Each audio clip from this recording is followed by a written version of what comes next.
Les cuento a todos. Miguel, nacido en Perú, tiene 42 años, tiene la formación en dolor MSK, dolor orofacial, terapia manual ortopédica, prescripción de ejercicios y además fue calibrado en los criterios de diagnóstico para investigación de trastornos temporomandibulares. Les cuento que esto es poco común inclusive entre odontólogos, o sea que es una combinación muy especial. Quiero agradecer al Grupo Evolucionar por la invitación. Mi charla va un poco ligado a la narrativa. Justo lo que hablaba Marco, yo me dedico al paciente, a las personas con dolor crónico, y esta calibración en criterios diagnósticos, en trastornos temporomandibulares, me dio una perspectiva diferente, ¿no? Porque ya en la parte odontológica se viene estudiando el dolor musculoesquelético durante mucho tiempo. También pasamos por la parte biomecánica y luego a entender que el dolor era un poco más complejo y empezamos a ver todos los factores relacionados al dolor. Como hemos visto durante estas semanas, el dolor es complejo, es multifactorial, multidimensional. Al mismo tiempo es la tercera causa de discapacidad en años vividos y también es el mayor motivo de consulta que tienen los usuarios por salud. Entonces, nos enfrentamos a una situación bastante compleja. Ya lo han demostrado en las diferentes charlas, que para el clínico es bastante difícil llegar a una solución adecuada.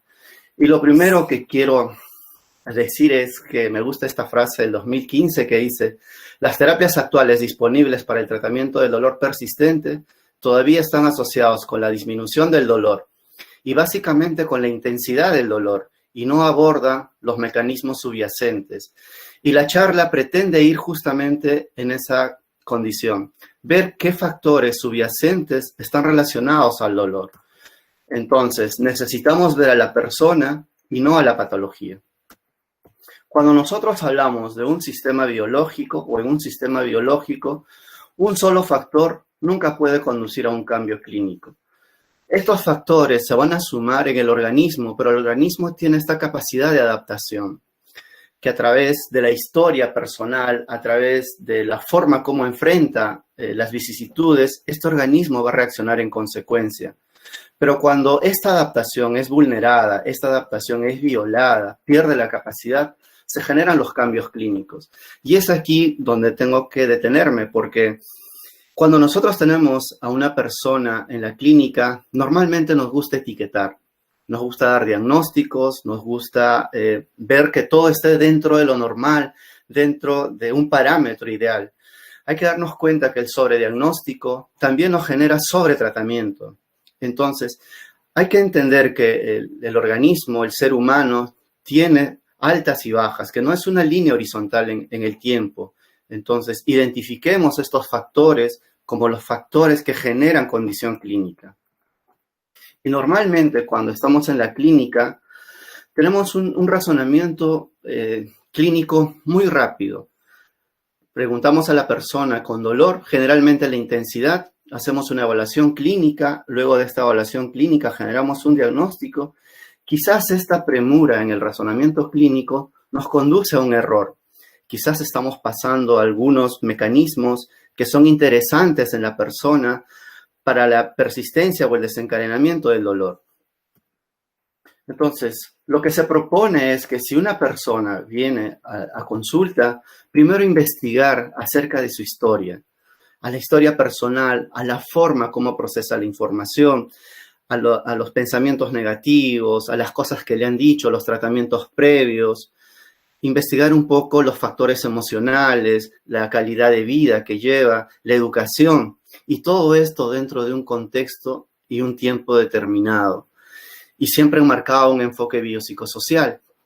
Porque es importante que nosotros, cuando evaluemos a una persona, veamos todo el panorama. Si queremos dar una respuesta en lo posible adecuada para estas personas, de acuerdo a las necesidades. Entonces, todo lo que hagamos después de esta entrevista, de esta historia, va a ser una consecuencia a esto. Luego de haber tenido estos datos importantes de la persona, generamos una hipótesis diagnóstica. Y esta hipótesis diagnóstica tiene que ser contrastada a través de una evaluación clínica y de un razonamiento clínico adecuado, que vaya en función a las necesidades de la persona. Y una vez que esta evaluación clínica se realiza, esto nos confirma la hipótesis diagnóstica. Y si esta confirmación de hipótesis diagnóstica nos explica los síntomas de las personas, está en correlación a lo que encontramos en la entrevista, en la historia personal de esta persona, nos centramos en el pronóstico. ¿Y por qué es importante centrarnos en el pronóstico? Sabemos que las personas con dolor crónico, el diagnóstico anatomopatológico es difícil porque existe nocicepción, pero es difícil, no tenemos pruebas que nos puedan confirmar con exactitud cuál es la fuente de la nocicepción. Entonces asumimos que mayoría de los dolores son inespecíficos, pero no inespecíficos porque no hay una fuente de información, sino porque todavía no tenemos herramientas que puedan detectar con facilidad o con alta sensibilidad y especificidad cuál es el tejido que está produciendo esta sensación o esta molestia. Y si esta hipótesis diagnóstica no es confirmada, entonces necesitamos una evaluación adicional o quizás una derivación al especialista. Entonces, todo este razonamiento clínico en un contexto determinado, en un tiempo determinado, poniendo a la persona en el centro de la atención, nos va a llevar a tener una posible estrategia adecuada para la persona. Cuando las personas vienen a consulta a nosotros, vienen con toda una historia a través del tiempo, y en estos factores van a estar relacionados muchos, entre los cuales están los factores ambientales, los factores físicos, como la violencia, la cultura, los estilos de vida demográficos. También existen las variables clínicas, como las comorbilidades, el dolor persistente, los disturbios en el sueño, la variabilidad al movimiento. También están relacionados con síntomas depresivos, somáticos, ansiosos, las creencias, la conducta negativa hacia el movimiento. Y últimamente se está viendo mucho la importancia de la genética y la inmunología. Entonces, la interacción de todos estos factores genera una conducta clínica en la persona. Entonces, es importante que cuando nosotros hagamos una evaluación a las personas, veamos todo este panorama. Es importante que nosotros identifiquemos en qué medida estos factores pueden ser factores predisponentes, desencadenantes o perpetuantes. Y aquí viene la importancia de por qué investigar acerca de estos factores. Porque de acuerdo al tiempo, de acuerdo a las condiciones de la persona en el momento en que viva, esos factores, tanto ambientales o emocionales o físicos, se van a transformar en factores predisponentes o en factores desencadenantes o en factores perpetuantes. ¿Y por qué es importante investigar sobre esto? Porque esto nos lleva al tratamiento, pero lo más importante es hacia el pronóstico. Nosotros podemos saber si la discapacidad de esta persona es mayor, podemos decirle que su tratamiento va a requerir cierto tiempo, que no va a ser fácil que la resolución de sus síntomas se vayan desencadenando tan rápido. Entonces podemos dar una estrategia de tratamiento sumado al paciente, haciéndole partícipe a la persona, para que los cambios se generen en el tiempo. Y entonces vemos estos factores como el estilo de vida, que son todos aquellos comportamientos y conductas como la actividad física, el comportamiento sedentario, la alimentación, los trastornos del sueño, el hábito de fumar, cómo influencian en las personas con dolor. Se dice que el comportamiento sedentario afecta negativamente al dolor. ¿Y qué entendemos como comportamiento sedentario? Es aquel individuo que pasa mucho tiempo viendo televisión, mucho tiempo jugando al play o mucho tiempo conduciendo el automóvil. Entonces, este comportamiento sedentario afecta negativamente al dolor. Y hay estudios que reportan que las personas que ven televisión por más de 2 horas al día tienen mayor incidencia al dolor lumbar. Y las personas que ven televisión mayor a 1 hora durante los días de trabajo tienen mayor prevalencia a tener dolor en los miembros inferiores. Entonces es importante que nosotros evaluemos, preguntemos acerca de la actividad o la inactividad física de la persona. Bueno, Mar habló acerca del estrés y cómo esto genera en los individuos estos cambios alostáticos, ¿no? Entonces, el estrés, que es una respuesta al sistema, a los estresores diferentes del organismo, van a ser causantes o desencadenantes de enfermedades metabólicas, de diferentes enfermedades cardiovasculares. Entonces, este estrés crónico, sumado a otros factores como estilos de vida sedentario, lo que van a hacer es que la respuesta del dolor, la respuesta de modulación descendente del dolor, funcionen de manera disfuncionales. Entonces, hay que investigar cómo el estrés está afectando a las personas. Y también el fumar está asociado a la intensidad y prevalencia del dolor. Nosotros, cuando hacíamos algunos tratamientos, les hablo un poco en la cavidad oral, veíamos a las personas fumadoras que tenían problemas al momento de la cicatrización de tejidos. Cuando nosotros realizábamos cirugías, entonces estas personas tenían problemas en la cicatrización del tejido y reportaban mayor prevalencia del dolor. Y acá hay dos puntos a tener en cuenta. Algunas personas que fuman y asociado a la nicotina sienten cierto alivio al dolor. Y si suman al café, aún mayor. Pero esta analgesia es momentánea y al mismo tiempo el fumar está asociado a mayor adicción a opiáceos. Recordemos que los opiáceos, hay una crisis de opiáceos para el tratamiento del dolor. Sabemos que los cambios cognitivos, conductuales que se generan por la persistencia del dolor no pueden ser modificados por opiáceos y estos llevan a mayor hiperalgesia o también mayor riesgo a mortalidad.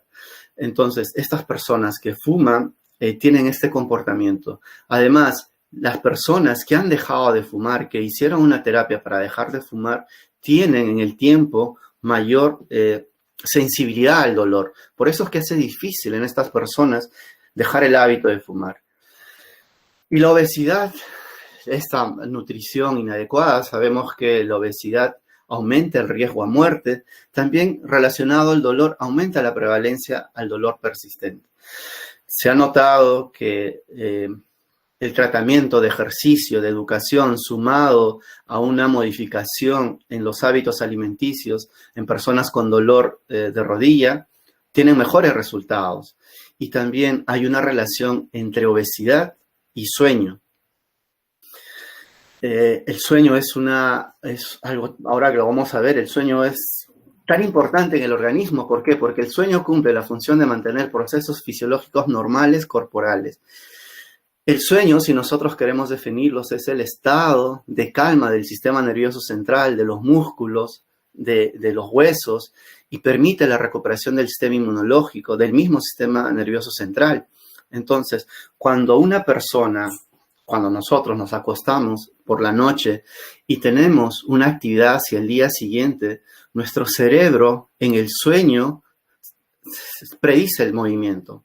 Lucas hablaba acerca de la predicción del cerebro, la facilidad que tiene el cerebro de la predicción y la asociación.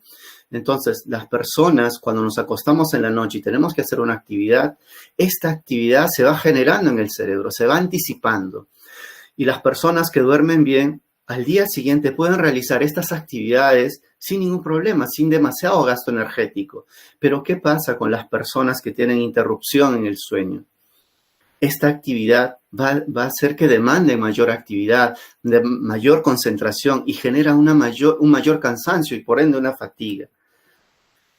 Y el dolor puede ser tanto una causa como una consecuencia de la eficiencia del sueño. Aquí no hay una relación establecida, clara, pero se asocia de que las personas que han suprimido el sueño, cuando se controla con personas que duermen las horas normales, imaginemos que una persona a la semana tiene que dormir entre 7 y 8 horas, a este grupo de personas se le hizo un seguimiento por 3 semanas y a otro grupo de personas se les cortó el sueño, se les redujo el sueño de 7 días, 3 días durmieron entre 4 horas y los demás días durmieron de 7 horas.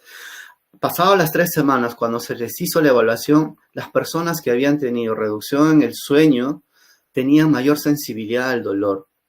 Entonces, el sueño afecta negativamente en el dolor. Y también el insomnio, que es altamente prevalente entre las personas. Se dice que el 53% al 90% de adultos tienen insomnio y el 50% de niños y adolescentes aproximadamente también tienen insomnio. ¿Y qué es el insomnio? El insomnio es esa latencia del sueño. ¿Qué quiere decir? Si yo me voy a dormir, esos 30 minutos de latencia antes de que consiga el sueño, si es repetida durante 3 veces por semana y se da durante 3 meses, se considera como un insomnio. Y la mayoría de personas con dolor persistente tienen esta característica. La alteración en el sueño está relacionada al proceso de cognición y enfermedades metabólicas. Aquí vemos un poco la relación entre obesidad, sueño y apnea del sueño. Generalmente el apnea del sueño está relacionado a enfermedades tipo diabetes, tipo enfermedades cardiovasculares, aumenta el riesgo de desarrollo de accidentes cerebrovasculares. Y también, como hablé hace un momento, afecta la cognición. ¿Por qué? Porque las personas se hacen muy lentas en las reacciones.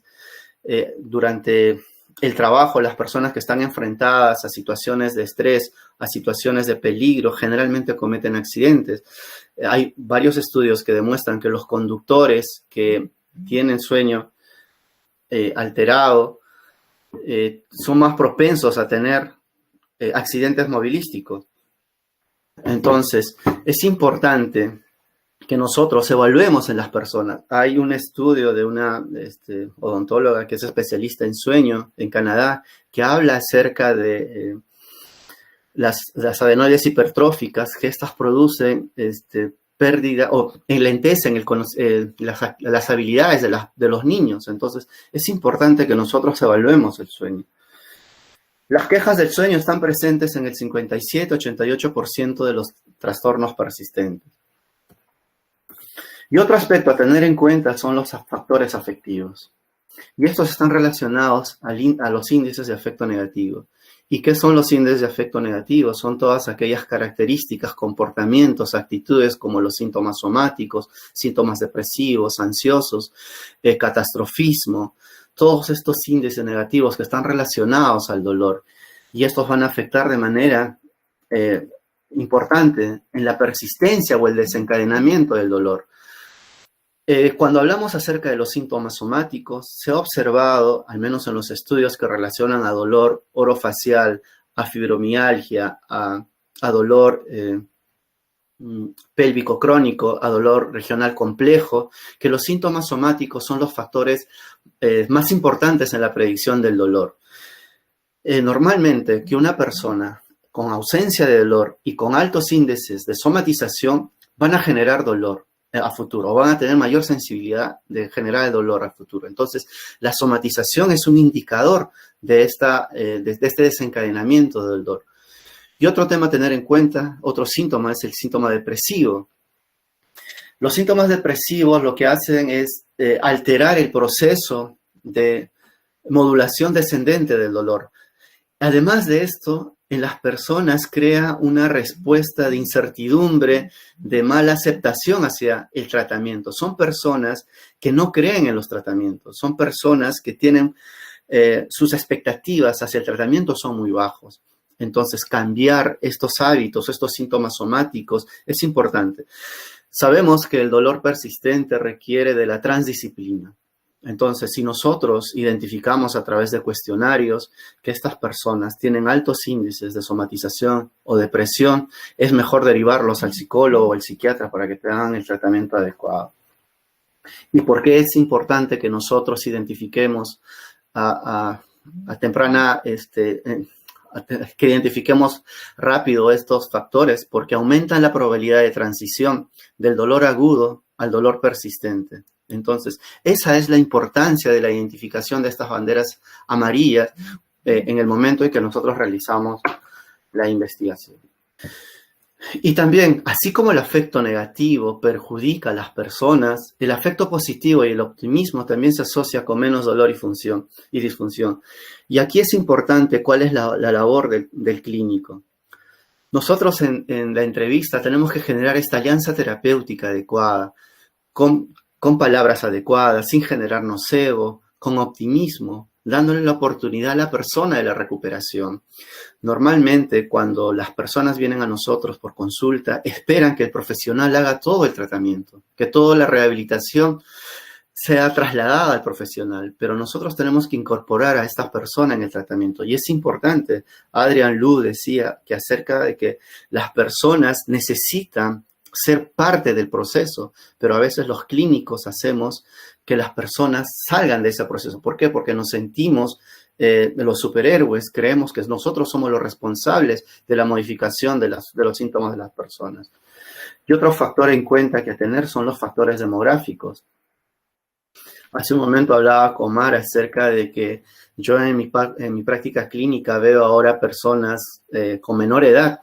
Antes solía ver personas con el primer dolor a los 15, 17 años, 19 años. Ahora veo personas con 9 años, 10 años con dolor persistente. Algunos con dolor cervical, otros con dolor orofacial.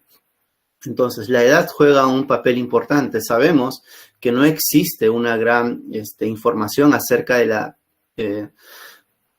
la incidencia y la prevalencia de dolor en niños y jóvenes, pero sí sabemos que existe mucha información en adultos. Y en adultos se suman varios factores. Por decir, la morbilidad múltiple es un factor importante en las personas. Si nosotros vemos que una persona al pasar los años va sumando experiencias negativas, morbilidades, entonces esto va a condicionar la respuesta hacia el dolor. En un estudio demuestra que las personas entre 50 y 60 años, el riesgo de tener herpes zóster es del 8%, pero las personas que tienen 80 a más, el riesgo de tener herpes es más o menos el 21%. ¿Esto qué quiere decir? Que al pasar los años aumentan las morbilidades, hay una mayor sumación de efectos adversos productos del envejecimiento, pero también importa mucho la movilidad reducida, la evitación a la actividad. Son personas con experiencia de tratamientos fallidos, son personas que tienen mucha pérdida de seres queridos y se hace complejo el tratamiento en el adulto mayor. ¿Por qué? Porque la cognición, que es algo importante para el pronóstico del tratamiento en estas personas, se ve afectada. Otro dato a tener en cuenta es la prevalencia del dolor por sexo, ¿no? Se sabe que las mujeres tienen más probabilidad de experimentar dolor recurrente. Sabemos que la biología del dolor, de la biología del procesamiento del dolor en la mujer es un poco diferente. Y esto va relacionado un poco a lo que es la epigenética, que la epigenética es la expresión génica del ADN. Esta expresión génica es cambiado por factores ambientales, por factores personales, por historia de las personas, cómo vive esta persona dentro de un contexto. Entonces, esta epigenética hace que las mujeres tengan mayor probabilidad a experimentar dolor recurrente. Y también está asociado a los roles que asume la mujer dentro de la sociedad. Generalmente, el varón tiene una posición fuerte hacia el dolor, puede soportar el dolor por todos los valores sociales que están envueltos en esto. Y las mujeres a veces son más susceptibles a esto, recurren más a tratamientos. Entonces, esto probablemente haga un poco que la prevalencia en las mujeres sea mayor. Y también están relacionados al factor hormonal. Las mujeres en los ciclos menstruales tienen mayor sensibilidad o reportan mayor sensibilidad a dolores como fibromialgia, colon irritable, dolor complejo. Entonces es importante. Luego también está la raza negra y acá la raza y la etnia. Y acá, bueno, no he encontrado mucha información, he encontrado un artículo que me parece muy interesante, pero solo hecho en Estados Unidos, acerca que dice que la raza negra informa mayores niveles de dolor y tolerancia baja, y generalmente está asociado a por así, dolores que representan por enfermedades como SIDA, artritis, lupus, pero esto viene de... Si lo ponemos en contexto, esto puede ser influenciado por la forma como viven estas personas. Recuerden que las determinantes sociales de la salud o los determinantes de la salud, no todas las personas son satisfechas. El acceso a falta de educación, el acceso o la falta de acceso a salud va a tener una importancia en la persistencia o en responder hacia el dolor. Entonces, aquí en este estudio se dice que la raza negra tiene informa mayores niveles de dolor comparados con los hispanos o comparados con la gente de Estados Unidos. Es una información un poco sesgada, pero importante que lo tomamos en cuenta. Y luego están los factores económicos. Sabemos que las tensiones económicas van a generar angustia. Esta angustia va a generar posiblemente un estrés, y al generar el estrés se desencadena todas estas características en la cual el sistema, el individuo genera agotamiento físico, alteración en el sueño, la forma como procesa la información es alterada. Entonces, evaluemos también el factor económico. Y luego están los factores culturales, y en especial las creencias y expectativas de la salud. Todos los que nos enfrentamos a las personas con dolor crónico sabemos cómo vienen estas personas a consulta.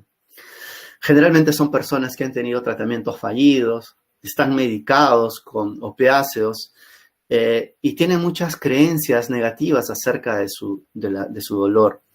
Y generalmente estas creencias han sido dadas por los profesionales de la salud, muchos relacionados al movimiento, ¿no? Haciendo asociaciones de que el reposo es mejor para el tratamiento del dolor cuando alguien tiene una lesión. Entonces, todas estas creencias, estas conductas relacionadas al movimiento, a la forma como deben cargar el peso, al reposo mismo, generan una barrera para el tratamiento del dolor. Y son estas personas al mismo tiempo que tienen expectativas negativas en cuanto al dolor. Entonces, la importancia del clínico es observar y modificar estas creencias y expectativas en las personas.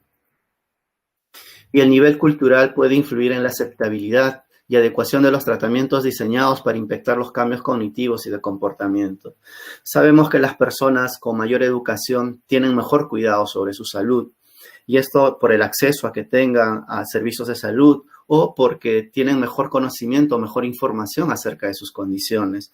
Cuando nosotros rehabilitamos a personas con dolor, sabemos que las personas que tienen mayor nivel cultural son más fáciles de adaptarse, de adherirse a los cambios que nosotros le proponemos. Son personas que se involucran mucho más con el proceso de recuperación y no tanto las personas con nivel cultural bajo o reducido. Son personas que las personas con nivel cultural bajo son personas que tienen descuidados la higiene.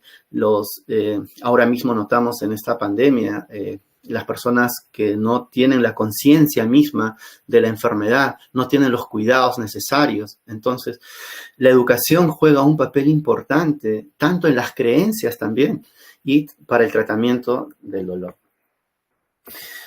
Y los traumas asociados a la vida, estas personas que viven en ambientes hostiles, se ha reportado fuertes vínculos de experiencias traumáticas de la vida temprana y el posterior desarrollo en el dolor crónico. Acá podemos observar que las personas que han sufrido violencia física o sexual tienen mayor riesgo a desarrollar enfermedades del tipo somatizante, como los trastornos temporomandibulares o la fibromialgia. También están asociados a las personas que tuvieron muchas operaciones en la niñez, van a tener mayor sensibilidad al dolor. Y esto, según los estudios, aumenta de 2 a 3 veces la probabilidad de riesgo a tener dolor. Otro factor a tener en cuenta es el dolor comórbido. Y diferenciamos algo que una persona puede tener diferentes zonas de dolor por diferentes enfermedades, y otra es que por una sola enfermedad tenga dolor en diferentes sitios. Cuando hablamos de las personas que tienen dolor con una patología en diferentes lugares, estamos hablando de una persona con sensibilización central. Entonces, es importante que nosotros, cuando investiguemos acerca del dolor de la persona, preguntemos acerca de esto. Entonces, las condiciones de dolor coexistentes se asocian significativamente con una menor calidad de vida y una mayor duración del dolor. 6 o más sitios anatómicos mostró una asociación más fuerte con la tendencia a somatizar que 4 sitios. Y eso es importante. Habíamos hablado que para el dolor tipo complejo, para el dolor complejo regional, la somatización era un factor muy alto de la predicción de dolor.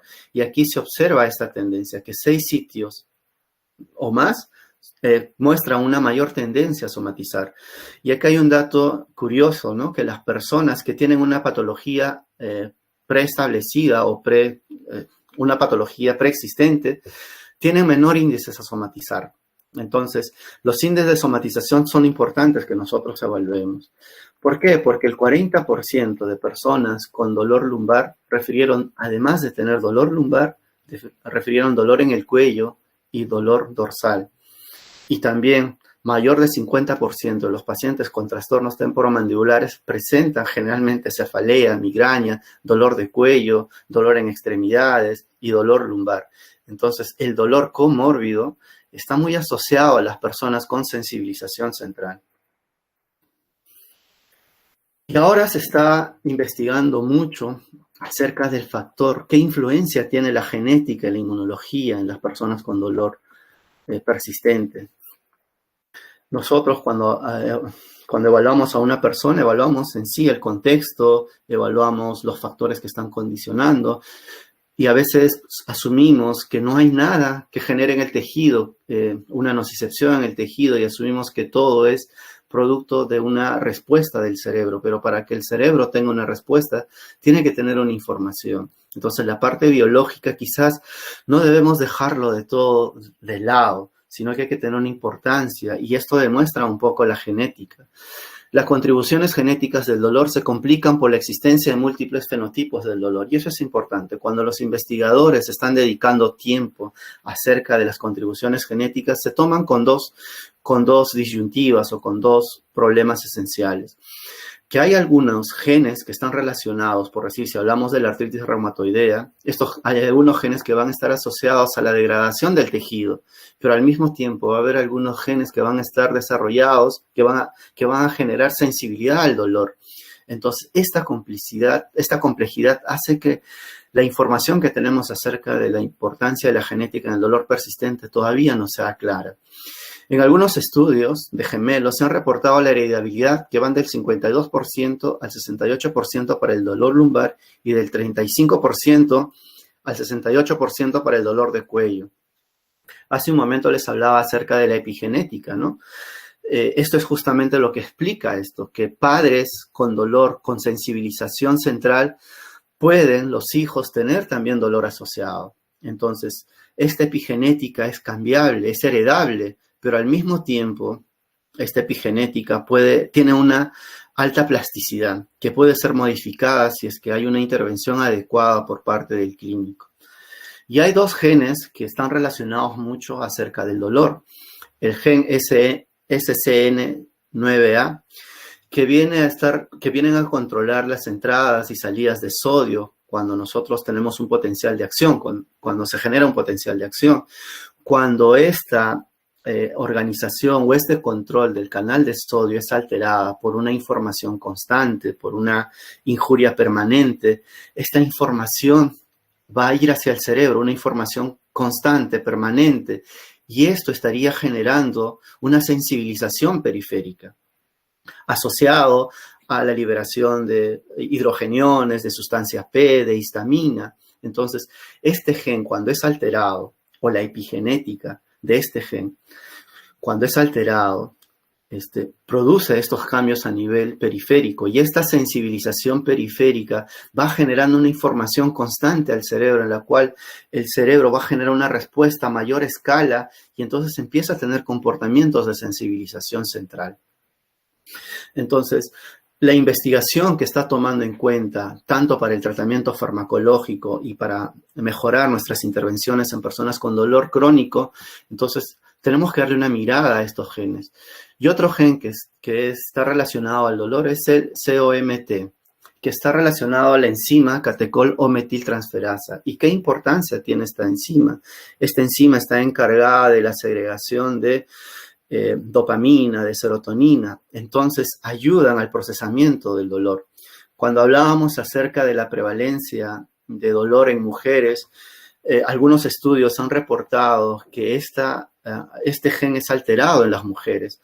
Y generalmente todos estos genes no lo podemos ver desde un punto de vista estructural, sino lo tenemos que ver desde un punto de vista biopsicosocial. Sabemos que el contexto, que el ambiente, la forma como piensan las personas y cómo actúa en consecuencia a un problema va a generar una alteración en la expresión génica. Entonces, tomemos en cuenta que la genética está más relacionado al campo de lo biopsicosocial. Y algunos estudios reportan que la fibromialgia está asociado con niveles más altos de citoquinas proinflamatorias. Bueno, y para terminar, he agarrado dos artículos que me parecen muy importantes en cuanto a lo que hablamos acerca de las modificaciones del dolor. Uno que habla acerca de la motivación dentro de la entrevista motivacional, cómo nosotros a través de la entrevista motivacional, sumado a la educación en neurociencias del dolor y al ejercicio terapéutico, podemos generar cambios en las personas, cambios conductuales en las personas. ¿Por qué? Porque si nosotros identificamos que a una persona el problema persistente o desencadenante es el sueño, no solo le podemos decir, ¿sabe qué? Cambie su sueño. Tenemos que educarnos, tenemos que cambiar esa conducta de la persona. Y para eso, estos dos artículos nos dicen que la entrevista motivacional, sumado a la educación en neurociencia del dolor y sumado al ejercicio, pueden cambiar y motivando al cambio a las personas en las conductas puede ser de gran ayuda para el tratamiento del dolor. Normalmente, y una de las primeras diapositivas decía que los profesionales estamos preocupados más en la intensidad del dolor, trabajar la intensidad del dolor, y este artículo nos dice que es importante que nosotros cambiemos los estilos de vida de las personas, porque si no cambiamos los estilos de vida, no vamos a tener resultados a largo plazo. Todos los estudios, o la mayoría de estudios, dicen que los tratamientos en terapia física son a corto y en mediano plazo. Claro, porque nos enfocamos solo en las partes conductuales o cognitivas del dolor y no vemos más allá de los factores asociados al dolor. Y recuerden que las personas cuando vienen a buscarnos a nosotros no vienen por dolor, sino porque no pueden realizar algunas actividades. Y la importancia de nosotros es devolverles esas actividades. Cuando nosotros observamos a las personas, observemos el panorama en general.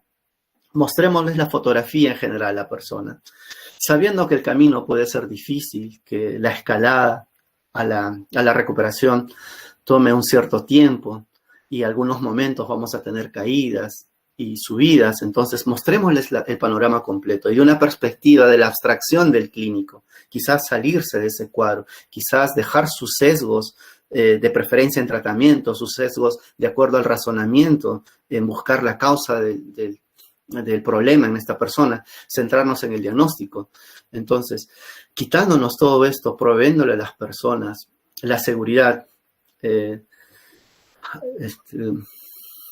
me fue el nombre del profesor, el profesor Mosley decía que la labor del clínico es facilitar la recuperación a las personas, no tanto patologizar. Y entonces, en esta mochila que esta persona necesita para ascender, para subir, para desafiar su dolor, sumémosles alianza terapéutica, comunicación eficaz, escucha activa, sumémosles cambios en la conducta, tratamientos en la calidad, en los estilos de vida. Todas estas herramientas sumémoslos para que el ascenso, para que el camino de esta persona sea mejor y disfrutemos cada logro que desarrolla esta persona. Y quiero irme con esta frase acerca del doctor, que dice el profesor Peter O'Sullivan.